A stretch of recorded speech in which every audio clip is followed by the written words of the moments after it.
पिता अधर्म आचरण कर रहा है तो बच्चे भी उसका भोगेंगे। बिल्कुल, बच्चा करेगा तो बाप को भी भोगना पड़ेगा, बाप की भी निंदा होगी, उसको भी गालियां मिलेगी, समाज में उसको सर नीचा करना पड़ेगा।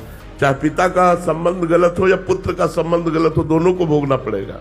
अधर्म आचरण से आया हुआ धन भी प्रभावित, पूरे परिवार को शोकित करेगा, पूरे परिवार को शोकित करेगा। और दिखता है तो गाड़ी बंगला सब बन गया। ये सब बाहरी है, बाहरी है। ये कुछ दिन के बाद बाहरी भी नहीं रहेगा और आंतरिक भी नहीं रहेगा। आंतरिक तो जलते ही रहते हैं, बाहरी है ये कुछ दिन के लिए है, कुछ दिन के लिए है।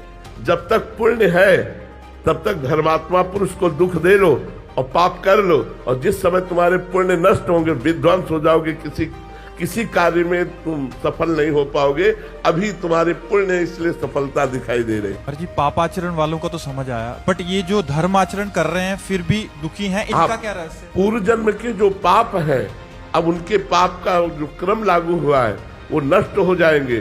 तो पूर्व जन्म के पुण्य और इस जन्म का पुण्य जब दोनों मिलेंगे तो ये सूर्य की तरह प्रकाशित हो जाएंगे, ये परमानंद को प्राप्त होंगे। और पापी पुरुष का वर्तमान में पुण्य खर्चा हो रहा है, जब पूर्व का पाप और वर्तमान का पाप दोनों मिल जाएगा तो ऐसा ब्लास्ट होगा कि सर्वनाश हो जाएगा। और इनके अंतःकरण की स्थिति क्या है? शांत, प्रसन्न, भले दुख में है लेकिन प्रसन्न। देखो 12 वर्ष का वनवास, 1 वर्ष का अज्ञातवास पांडवों को मिला, लेकिन साथ में ब्रह्म ऋषियों का संग। ये सौभाग्य कि बड़े बड़े ब्रह्म ऋषि भगवान की चर्चा सुनाते हुए उनको 12 वर्ष समझ में ही नहीं आया कैसे कट गए।